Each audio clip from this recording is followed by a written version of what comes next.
আজকে চলে যাব মার্কেটে। কারণ ঈদ যেহেতু চলে আসছে, শপিং না করলে কি হয় চলে বলেন? তো এই তো শেষ বিকাল, এটা হলো পুরন্ত বিকালের দিকে বাসা থেকে রওনা দিলাম। তো আমি গেলাম, আমি একাই।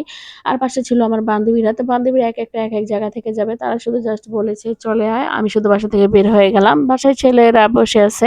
আমি বের হয়ে গেলাম। আর যখন আমি রাস্তাটুকু আসি তখন মনে হয় আমি বাহিরের কোনো জগতে চলে আসছি। তো যাই হোক, আস্তে, আস্তে নেমে গেলাম। নেমে দেখি বান্ধবী আমার এখান থেকে কাপড়-চোপড় দেখা শুরু করছে। আর উত্তরা মানে কিন্তু এখন এই না যে শুধু শপিং মল থেকে মানুষ শপিং করে। উত্তরা মানে হলো ব্যান টাওয়ার, ব্যানের মার্কেটগুলো।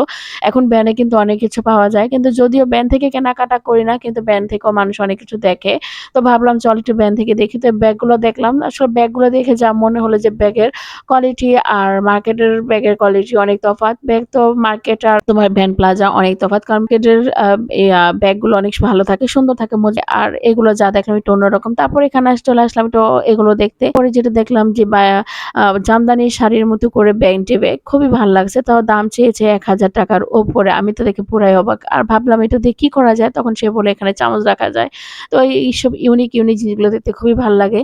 তো বান্ধবীরা এইগুলো ঘাটাঘাটি করে তারপর চলে গেল একটু ছাতা নিতে। আর আমি এখানে চলে আসলাম বাহারি রকমের এইসব কানের ডিজাইন দেখতে। এইসব কানের দুলগুলো দেখতে খুবই ভাল লাগে। আর এগুলো আমি যত দেখি ততই মনে হয় যে আমি একটু কেনাকাটা করি। আর বাচ্চারা দেখেন, আমরা তো মনে করি যে ব্যান্ড তাদেরগুলা কিভাবে ভালো থাকে, আসলে ভালো থাকে কিভাবে, তারা এভাবে ক্লিন করে তার জন্য তাদেরগুলো ভালো থাকে। আর এখানে ছিল অনেক রকমের আর্ট। আমি এগুলো দেখে ভাল লাগছিল। তো চাইছিলাম এটা কেনাকাটা করতে, যেহেতু ভাই ঈদ সিজন, এখন যদি থাকে ৳500 এটাকে চাবে তারা ৳১,০০০। ভাবলাম যে দরকার নাই, আরেক সময় নিয়ে নিব। কিন্তু ডিজাইনগুলো খুবই সুন্দর ছিল। রাত্র হয়ে গেছে। রাত্র হইতে, হইতে বান্ধবীরা বলতেছে, "কিছু খাবি?" আমি বলছি, "এখন না।" সে একটু আতর টাইপের কিছু নিবে। ওকে দেখাচ্ছি যে এখানে অনেক রকমের আতর আছে। অনেক কিছু আছে, তুই চাইলে এখান থেকে দেখতে পারিস। আর টুপিও সে নিতে চাচ্ছে, যদি ঈদ বাচ্চা ছেলে বাচ্চা ঘরে আছে, জিনিসগুলো লাগবে। তো সে এগুলো দেখতে আসছিল। আর আমি তার সাথে, সাথে একটু দাঁড়িয়েছিলাম। হঠাৎ কিছু কাপড়ের দোকানে চোখ পড়লো। এখন কিছু কাপড়। আর সে এখান থেকে দেখতেছে যে এখান থেকে কি কাপড় নেওয়া যায়। অনেক সময় কিন্তু এইসব জায়গা থেকে ছোট, ছোট বাচ্চাদের অনেক সুন্দর, সুন্দর প্যান্ট কাপড় পাওয়া যায়। এখানে বিশেষ করে কোটিপতিরও কিন্তু এখানে এসে বসে থাকে, যা দেখলাম। এই তো এখানে যেটা ছিল, আপনার আতরের বক্সগুলো ছিল। আতরগুলো অনেক, অনেক সুন্দর লাগছে, অনেক ভাল লাগছে ফ্লেভার গুলো। আর আমার ঘরে কিন্তু এগুলো ছিল, যেগুলো কালারটা অনেক সুন্দর। আমি এগুলো কিন্তু একটু ধরে নাই। আমি বলছিলাম যে এটা কিনে নিব। দাম জিজ্ঞেস করলাম, সে দাম বললো আমাকে যে তার এটার দামটা খুবই রিজনেবল, খুবই ভালো লাগছে। তার যদি দিন যাচ্ছে যত এটা বের হচ্ছে, তারপর সেখান থেকে বের হয়ে চলে গেলাম এখন মাটির নিচে হলো একটা শপিং মল। শপিং মলে গেলাম। এখন সে এখান থেকে গজ কাপড় কিনবে। তো গজ কাপড় কিনলে সবসময় আগে আমরা এখান থেকে নিয়েছি। তো গজ কাপড় কিনতে কিনতে এখান থেকে আসার পরে ঢুকে গেলাম। তো এখন যেটা করব, আমাদের অনেক কিছু টুকিটাকি কেনাকাটা হয়ে গেছে। তাই চলে আসলাম হলো উপরের দিকে। ওদিকে আসার পর বান্ধবী আমাদেরকে গিফট করবে। এখন বলছে, "চল একটু মার্কেটে যাই।" অন্য মার্কেটে তো অন্য একটা মার্কেট নিচে মার্কেট এলাম। ৩ বান্ধবীকে ৩ টা ড্রেস কিনে দিল। যদিও বাসায় পরার জন্য। আমার কাছে অনেক ভাল লাগছে ড্রেসগুলো। আসলে বান্ধবীদের গিফট পেলে কিন্তু খুবই ভাল লাগে।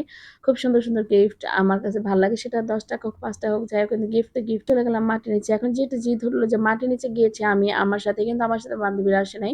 তারা গিয়েছে অন্য শপিং মলে। আমি তো তাদেরকে খুঁজে পাচ্ছিলাম না। তো ভাবলাম যে আমি কেনাকাটা করে চলে আসি। তো আমি কিছু জিনিস কেনাকাটা করে উপরে চলে আসি, এখন তাদেরকে খুঁজে পাই না। তো কেমন লাগে, তারপর জিদ করে ভাবছি যে আমি চলে যাবো। একটু পরে তারা আমাকে বারবার ফোন দিচ্ছে, "তুই কোথায়? খুঁজে পাই না কেন? খুঁজে পাই না কেন?"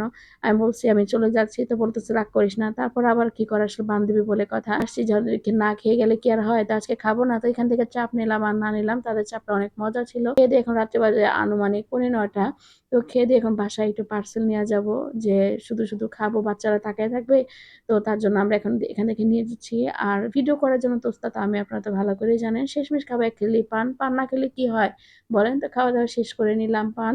কিছু পান বাসার জন্য নিলাম, আর কিছুটা পার্সেল মানে এখান থেকে খেয়ে যাবো। তো আজকের মতো এখানেই নিয়ে নিলাম বান্ধবীদের কাছ থেকে বিদায়। তো সবাই কেমন থাকবেন, অবশ্যই ভালো থাকবেন। আমাদের জন্য দোয়া রাখবেন। আসসালামু আলাইকুম।